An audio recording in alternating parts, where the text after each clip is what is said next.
अब जैसे हमारे साथ दो गेस्ट जुड़े हुए हैं, जिनमें से एक का कहना है कि अगर पश्चिम बंगाल में बीजेपी की सरकार आती है तो हिंसा की जो तमाम खबरें आ रही हैं वैसी नहीं होगी। वहीं दूसरे का ये कहना है कि सिस्टम वही रहेगा, भले सरकार बदलेगी, क्योंकि उन्होंने वामपंथी का भी सरकार देखा है, टीएमसी का भी सरकार देख लिया। अगर बीजेपी की सरकार आती है तो जो भी अंदर का सिस्टम है वह वैसे ही रहेगा।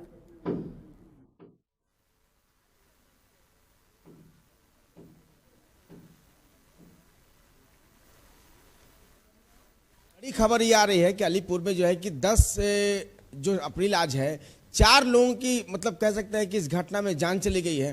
तो अपने आप में बहुत बड़ी घटना है और लगातार हम लोग लाइव 7 के जरिए दिखा रहे थे, खुफिया विभाग की रिपोर्ट दिखा रहे थे कि चौथे चरण का जो इलेक्शन है टीएमसी के लिए और भारतीय जनता पार्टी के लिए अपने आप में दोनों की साख की लड़ाई है और ऐसे में बड़ी घटना घट सकती है। तो ऐसे में लगातार देखिए सांसद की गाड़ी पे हमला होना, मीडिया की गाड़ी पे हमला होना, और सांसद लॉकेट चटर्जी जो है वो बहुत बड़ी नेता है, कभी टीएमसी में थी, ममता बनर्जी करीबी भी थी और चुनाव आयोग की जिम्मेदारी है। ऐसे में एक बड़ा सवाल नजर आता है कि आखिर इसके लिए जिम्मेदार कौन है। तो हमारे साथ जुड़े हैं बीजेपी के अमृत लाल जी और प्रदीप जी राजिका जी हैं मेरे साथ, जो कि इंडिविजुअल एडवोकेट हैं, और हमारे साथ जुड़ गए हैं सकलैन हैदर साहब जो सीपीआईएम के नेता हैं। हम सबसे पहले सकलैन जी से जानने की कोशिश कर रहे हैं। सकलैन जी, आप बताइए कि लगातार हम देख पा रहे हैं कि जो परसेंटेज है उसमें अच्छा इजाफा भी हो रहा है, लेकिन साफ तौर पे अगर देखें तो हिंसात्मक घटनाएं जो हैं वो बढ़ी हैं, दहशत है। इसके बावजूद इतना अच्छा जो है इलेक्शन जा रहा है, कितनी खुशी जाहिर करते हैं और क्या कुछ कहना चाहेंगे? पहला रिएक्शन आपका। देखिए, मैंने पहले भी कहा था इससे पहले आपके प्रोग्राम में कि ये एक उत्सव है जनता का जी, इसको उत्सव ही रहने दीजिए। लेकिन ये देखा जा रहा है कि उत्तर प्रदेश, बिहार का कल्चर पश्चिम बंगाल के अंदर दाखिल हो चुका है। जिस तरह यूपी में किस तरह जब लोग फॉर्म भरने आते हैं पंचायत इलेक्शन का तो बीजेपी वाले लेके फॉर्म भागते हैं, उसी तरह टीएमसी वाले ने फॉर्म लेके भागा। तो ये कल्चर यूपी से आया था और हम लोगों का शुरू से कहना था कि सिक्के के दो पहलू है, टीएमसी और बीजेपी। वो कल्चर पश्चिम बंगाल में 10 साल में रंगने की कोशिश की गई है। आपने नाम ले लिया लॉकेट चटर्जी का, कहा कि टीएमसी से वो बीजेपी में आए। ये वही कल्चर है, टीएमसी का कल्चर बीजेपी में एडेप्ट हो रहा है। तो ये एडिटेशन का जो कल्चर चल रहा है पश्चिम बंगाल में, अब जनता इससे उठ चुकी है। और सबसे अच्छी बात है, जनता वोटिंग के लिए घर से बाहर निकल रही है, वोटिंग परसेंटेज बढ़ रहा है, ये खुशी खबर है।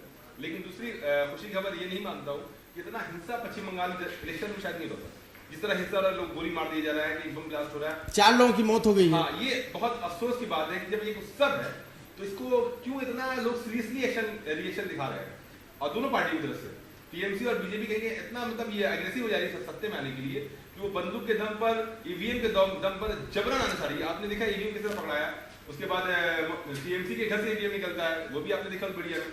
तो ये ईवीएम जो पार्टी के पास से निकल रही है तो समझ लीजिए कितना अच्छा तालमेल है बीजेपी और टीएमसी का। वो तालमेल दिख रहा है, ईवीएम में दिख रहा है, लड़ाई में दिख रहा है, गोली चलाने में दिख रहा है, बम चलाने में दिख रहा है, जबरन में दिख रहा है, और फॉर्म छीना-छीनी में दिख रहा है कि इलेक्शन का फॉर्म। लेकिन सकलैन हैदर साहब, आपसे एक सवाल करेंगे कि लगातार जो है कि जब से इलेक्शन कमीशन ने आदेश किया, चुनाव आचार संहिता लागू हो गया पश्चिम बंगाल में, तो जिम्मेदारी तो सुरक्षा व्यवस्था की मुकम्मल हो जाती है चुनाव आयोग की, लेकिन लगातार घटनाओं में हम देख रहे हैं कि इजाफा हो रहा है। कभी टीएमसी कार्यकर्ता की हत्या हो जाती है, कभी बीजेपी कार्यकर्ताओं की हत्या हो जाती है, कहीं आम लोग मारे जा रहे हैं। तो ऐसे में लगातार हम चौथे चरण का इलेक्शन देख रहे हैं, तो इजाफा हो रहा है घटनाओं में भी, परसेंटेज में भी। लेकिन इसके लिए जिम्मेदार क्या चुनाव आयोग नहीं है क्या? जिस तरीके से सुरक्षा व्यवस्था मुकम्मल करनी चाहिए थी, तो आखिर उन्होंने क्यों नहीं किया? चुनाव आयोग को एक फास्ट ट्रैक कोर्ट बनाना होगा। जिस तरह मामला इतना सारा चुनाव इलेक्शन के दौरान होता है, लेकिन वो मामला किस ठंडे बस्ते में रहता है, किसी लीडर पे मुकदमा नहीं होता, ढंग से आना सजा मिलती जी। जिस तरह लीडरों को सजा मिलेगा ढालने के लिए, बम चलाने के लिए, गोली चलाने के लिए, तो मुझे लगेगा फिर ये जो हिंसा है वो कम होगा। आजादी के बाद चुनाव आयोग बनाया गया, इलेक्शन चला गया, कैंपेनिंग हुआ, केस हुआ, मुकदमा हुआ, सब हुआ, लेकिन उसका रिएक्शन और एक्शन नहीं दिखा लोगों ने। तो डर नहीं लोग कि हम क्या करेंगे, बम चलाएंगे, मुकदमा होगा, कोर्ट जाएंगे, मामला खत्म। तो इस पे एक्शन होना चाहिए। दूसरी चीज ये है कि सबसे बड़ी बात कि एक लीडर इलेक्शन लड़के 5 लाख दिखाता है अपनी कुल संपत्ति और अपनी बीवी के पास 200 ग्राम सोना दिखाता है, जेवर दिखाता है, और सेकंड 5 साल के अंदर वो 1000 करोड़ दिखाता है, उस पर भी कोई एक्शन नहीं है। तो ये अफसोस का मकाम है कि लोकतंत्र में इलेक्शन हो रहा है, सबका अपडेट हर साल का मौजूद है इलेक्शन कमीशन के पास, लेकिन उससे ये नहीं पूछा जा रहा कि आप अचानक अरबपति कैसे हो गए, करोड़पति कैसे हो गए। और आप जो होर्डिंग पे खर्चा कर रहे हैं, 1000 एक होर्डिंग पे खर्चा है, आप सोचिए 100 होर्डिंग लगाया गया है, इसका कोई खर्च का हिसाब किताब नहीं। कंप्लेन करने पर भी हमारे लोगों ने कंप्लेन किया हावड़ा एडीएम को कि ये क्या हो रहा है। जो इलेक्शन के इंचार्ज है उन्होंने अब तक कोई एक्शन नहीं लिया। ये अफसोस की बात है कि भाई इतना होर्डिंग, इतना लाइटिंग, इतना खर्च हो रहा है, इस पे तो उनका नॉमिनेशन रद्द करना चाहिए जी। इतना रुपया खर्च कर देना, यानी आप जनता को लूट कर ये खर्च को बैलेंस करेंगे, तो ऐसा चुनाव ऐसे लोगों से क्या फायदा। चलिए उम्मीद करते हैं कि आगे कम से कम में जो है कि चुनाव खर्च के मामले को लेकर नया कानून बने। हम भी चुनाव आयोग से गुजारिश करते हैं लोगों से भी कम से कम खर्च में चुनाव लड़ने की बात। शकील साहब एक बात करना चाहेंगे शकील साहब आपसे कि आपकी पार्टी का जो है कि गठबंधन है कांग्रेस पार्टी के साथ, अब्बास सिद्दीकी गठबंधन है, चौथे चरण का इलेक्शन लगभग मतलब कहिए कि अभी धीरे धीरे आगे बढ़ता जा रहा है, ऐसे में अपने आप को कहाँ देख पाते हैं आप? देखिए ऐसा है कि 2 मई को बहुत कुछ नया दिखने को मिलेगा पश्चिम बंगाल की जमीन में। अभी तो वोटर साइलेंट है, आप तो खुद ग्राउंड लेवल पे आप लोग घूम रहे हैं, आप लोग लगता हो कि बहुत सारे लोग साइलेंट है, खामोश है, कंफ्यूज है, क्योंकि सेंटर में 2014 से बीजेपी की सरकार है, वो विकास की बात कर रही है कि पश्चिम बंगाल को सोनार बंगला बनाएंगे। वो सोनार बंगला बनाएंगे जिनके पास सीबीआई के रूप से कई किलो सोना चोरी जाता है, वो सोनार बंगला बनाने की बात कर रहे हैं। और यहाँ पे 2011 से दीदी की सरकार है जो जगह जगह मुस्लिम बस्तियों में कह रही खुदा के वास्ते टीएमसी को वोट दें, और एक राम राज लाने की बात कर रहे हैं। जब आपने काम किया जनता के लिए, 2011 से टीएमसी ने काम किया, 2014 से सेंटर में बीजेपी ने काम किया, तो फिर ये भिखारियों की तरह भीख भी मांग रहे हैं।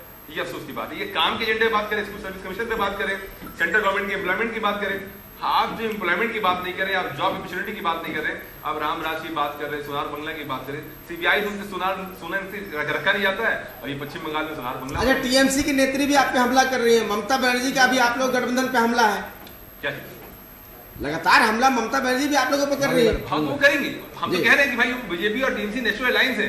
अगर ऐसा नहीं हो कि 2 मई के बाद दोनों अलायंस करके सरकार बनाने की कोशिश करें, ये भी आप देखिए, ये असल खेला जो है ना वो 2 मई के बाद खेला होगा। उस वक्त असली चेहरा टीएमसी का और बीजेपी का दिखेगा, जिस तरह आपने बिहार में देखा था कि सरकार की। चलिए हम बात करते हैं फिर आपसे, खेला हो गए कि विकास हो गई, ये तो आने वाले वक्त में तय हो पाएगा, 2 मई के बाद तय हो पाएगा। अमृतलाल जी आप बताइए, आप पर इल्जाम लगा रहे हैं कि आपकी मिली भगत है टीएमसी से। देखिए टीएमसी से किससे मिली भगत है ये तो बाद में ही पता चलेगा, लेकिन जो अभी देख रहे हैं अब असदुद्दीन ओवैसी जो बोले थे कि 20 मिनट में अगर पुलिस उठा लिया जाए तो सारा हिंदुओं को खत्म करने लगा, उसका भाई शायद अकबरुद्दीन ओवैसी जो भी बोले थे, लेकिन वो आदमी बंगाल में चला है, ममता बनर्जी ने कुछ नहीं बोला। पहले अब्बास सिद्दीकी ममता बनर्जी के पास गया, उनसे बातचीत हुआ, लेकिन उनसे गठबंधन हो नहीं सका। आप क्या कहना चाहते हैं कि अब्बास सिद्दीकी असदुद्दीन ओवैसी गठबंधन है ममता बनर्जी के साथ? डायरेक्टली नहीं है, इनडायरेक्टली है। और अभी सीपीएम बोल रहा है ये बीजेपी का दोस्त है, असदुद्दीन ओवैसी ये सब बीजेपी के आदमी है, लेकिन जब असदुद्दीन ओवैसी चला गया अब्बास सिद्दीकी के पास, तब सीपीएम कांग्रेस का है अब्बास सिद्दीकी के बात हो गए, तब तो ये बोलना चाहिए सीपीएम कांग्रेस भी बीजेपी के साथ है, ये भी बोलना चाहिए। लेकिन कई पार्टियां तो आरोप लगा रही है कि अब्बास सिद्दीकी असदुद्दीन ओवैसी के खड़े होने से भारतीय जनता पार्टी को फायदा है, यहां तक कि अब आप पे आरोप लगता है कि अब बीजेपी की बी टीम है असदुद्दीन ओवैसी। देखिए कौन बी टीम है कौन ए टीम है तो बद का बात है, लेकिन चीज है अगर असदुद्दीन ओवैसी जैसे आदमी बंगाल में पॉलिटिक्स में आ गया तो बंगाल के लिए बहुत खतरनाक है, सबके लिए, सिर्फ हिंदुओं के लिए नहीं, हिंदू मुस्लिम आम आदमी के लिए खतरनाक है, क्योंकि वो जैसे मुद्दे की तरह बात कर रहे हैं ना, ये ठीक नहीं है। पहले अब्बास सिद्दीकी का बात हम सुने थे, उसका आपका चैनल में एबीपी आनंद में बोला 50 करोड़ आदमी को हमको मरना देखना चाहिए, ऐसा कितना जो एनआरसी का टाइम में कितना दंगा फसाद इतना हुआ, उसको साथ ही सीपीएम वाला हाथ मिला लिया, ये हम लोग देख नहीं सकते। सीपीएम बोलता है वो सांप्रदायिक पार्टी नहीं है, लेकिन इतना चरम सांप्रदायिक पार्टी के साथ हाथ मिला लिया, ये तो हम लोग को देखना नहीं चाहिए, क्योंकि वो सीपीएम एक साथ में बोल रहा है ये बीजेपी का आदमी है, अब्बास सिद्दीकी बोलिए असदुद्दीन ओवैसी, लेकिन वो लोग खुद उसके साथ हाथ मिला लिया, तो कैसे होगा? तो कौन किसका आदमी है? और फिर भी दीदी हम लोग टीवी में देखे, दीदी सबको बोला नॉन बीजेपी गवर्नमेंट बनाएगी, नॉन बीजेपी गवर्नमेंट, उसको अगर वोट में अब्बास सिद्दीकी सीट मिलेगा तो अब्बास सिद्दीकी के साथ भी हाथ मिलाएगा। चलिए वो तो आने वाले वक्त में तय हो पाएगा, फिलहाल हम आपको रोकेंगे और हम भी लोगों से गुजारिश करेंगे कि आप एक अच्छे लोकतंत्र के लिए घर से बाहर निकलिए, घर में वोट देने के लिए जाइए। लाइव 7 लगातार आपसे गुजारिश करता है कि शांतिपूर्ण तरीके से बूथ पे जाइए, वोट दीजिए, सरकार जिसको बनाना है वो आपको तय करना है। प्रदीप जी हमारे साथ जुड़े हुए हैं। आफ्ताब, एक सवाल लेंगे कि आरोप प्रत्यारोप का तो दौर जारी रहेगा, लेकिन आपको बता दें कुछ बिहार के बूथ नंबर 285 पे बमबाजी हुई है और फायरिंग भी हुई है, और उस फायरिंग में वोट देने का एक युवक की घटनास्थल पे मौत भी हो गई है, तो आखिर इसके लिए हम जिम्मेदार किसको माने? नहीं, बिल्कुल। कुछ बिहार की बहुत दर्दनाक घटना है। एक बूथ पर एक व्यक्ति की बमबारी से हत्या हो गई है। अपने आप में हम कह सकते हैं कि दुर्भाग्य है, लोकतंत्र के लिए बदनुमा दाग है। और ऐसे में कहीं ना कहीं जिस तरीके से जिन घर के बच्चे की जान गई है, अपने आप में बहुत बड़ी सवाल है। प्रदीप जी हमारे साथ जुड़े हैं, उनसे हम जानने की कोशिश करेंगे। प्रदीप जी, आप बताइए कि जिस तरीके से एक बूथ पर कुछ बिहार में एक व्यक्ति की हत्या हो जाती है बमबारी के दौरान, वो जो है कि आम इंसान है, आम आदमी है, लेकिन कितनी बड़ी घटना है, इसके लिए जिम्मेदार किसको मानते हैं आप?